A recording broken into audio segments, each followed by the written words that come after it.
Hello, this is David from Level 4225. In this video I'll give you a brief overview of how Cull works, and I'll also show you how to set it up so that it will work in your game. Okay, what we have here is a simple 3D scene. There's lots of cubes in this scene.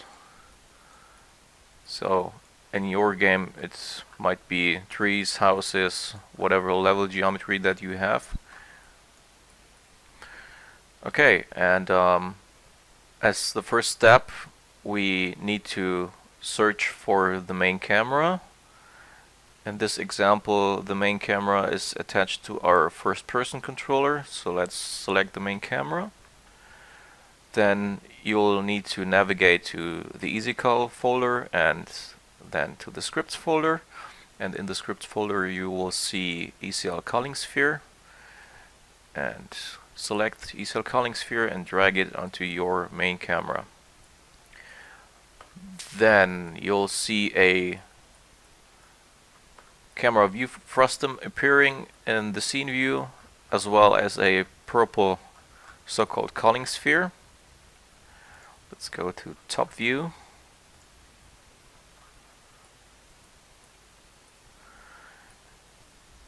Okay, and we can now control the radius of the culling sphere. I think for this example, let's just set 100. Okay, and the next thing that we should do is add a new camera. And make it a child of the main camera. I'll rename this camera to ortho camera. Then clear flex will be set to depth only. The culling mask will be set to nothing, so it won't render anything at all.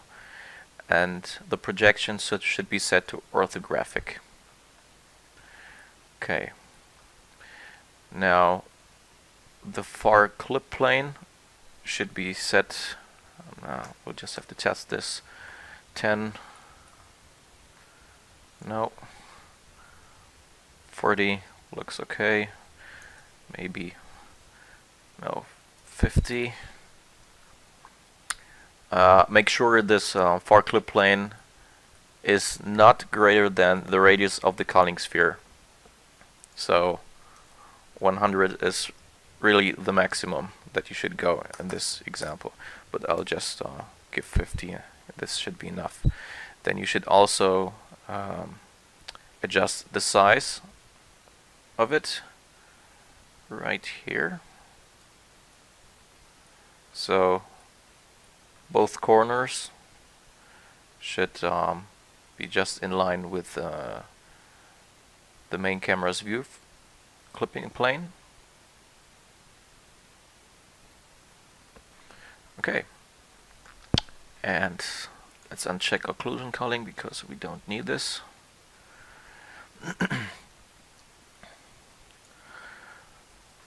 And what we need to do now is select the main camera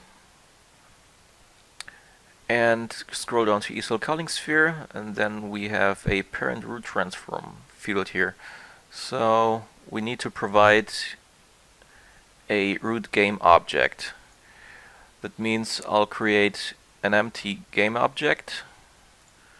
I'll rename it to something like root scene. Then we'll reset position, rotation, and scale. Then I'll select my cubes from the scene. So in your case it would be all of your houses, trees, whatever that you want to call, and make them children of root scene.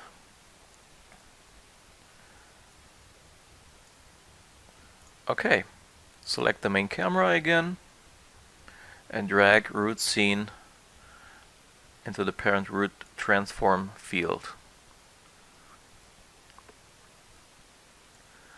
Okay, basically if we started the game now, let's do this, we should already see culling in progress. Now the console is spitting out debug messages. That's because we need to remove the audio listener from the ortho camera. We also don't want the GUI layer, and let's get rid of the flare layer as well.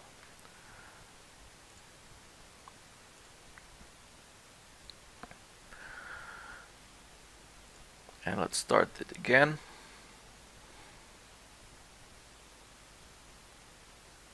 Yeah, and now we have basically easy Cull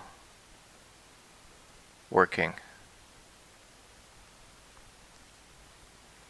Okay, to adjust the camera's field of view, you need to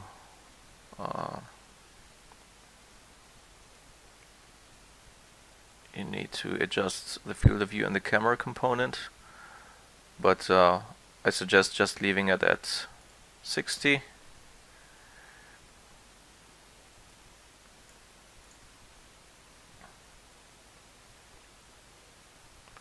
Then we have another parameter that's called offset Y,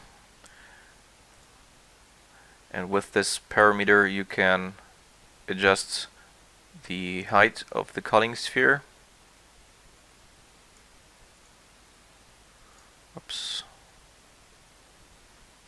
This is important for games where the camera is actually floating above the player, so sometimes you just want to lower the height of the culling sphere.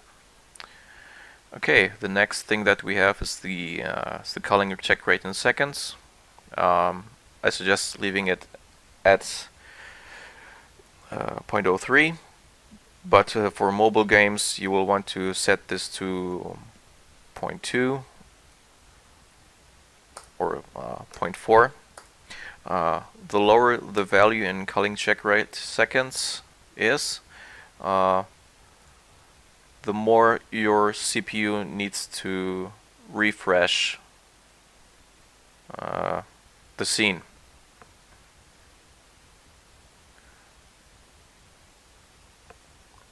Okay, the next thing that we have is fading. We already saw that fading worked.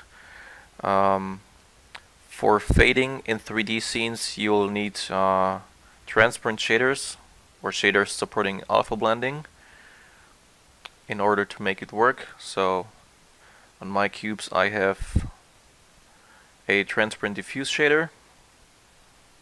It also ships with easy Cull. In addition, we have Z-Write set to on.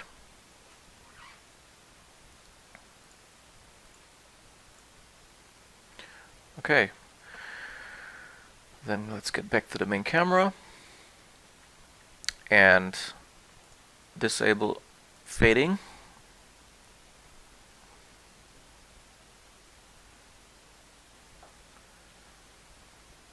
And what you can now see is that all of my cubes are instantly popping in and popping out. So there's no fading at all.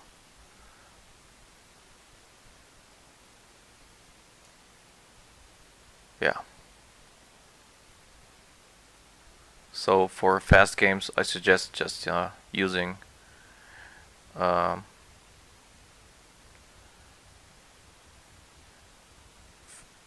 disable fading. Then we re-enable fading again, and what we can also set up is the fading in and fading out speed.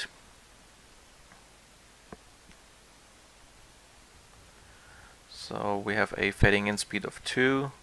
Let's bump this up to 20 maybe. So now you can see that our cubes are fading in pretty fast, but fade out pretty slow. And when we bump up the fading out speed to 20,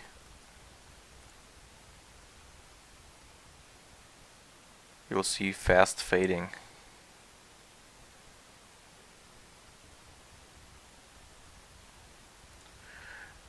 Okay, then we also have a field which is named text to cull. With this field, I can tell EasyCull which cubes should be culled and which should remain untouched.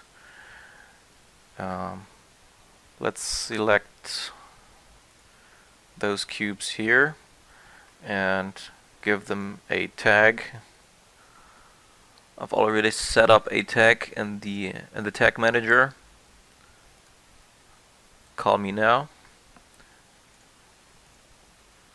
And let's give those cubes a tag. Call me now. Then go back to the main camera and set this to 1.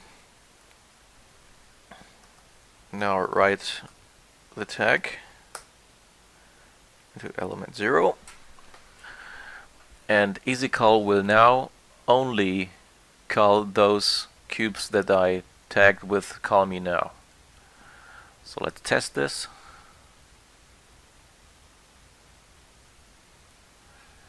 And voila!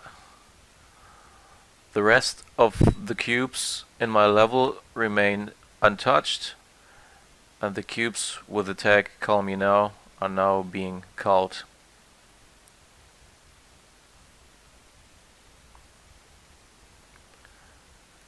Okay, so this is the basic setup of EasyCull. If you need more information, there's a documentation and documentation folder. And yeah, I hope you liked that video, and see you next time.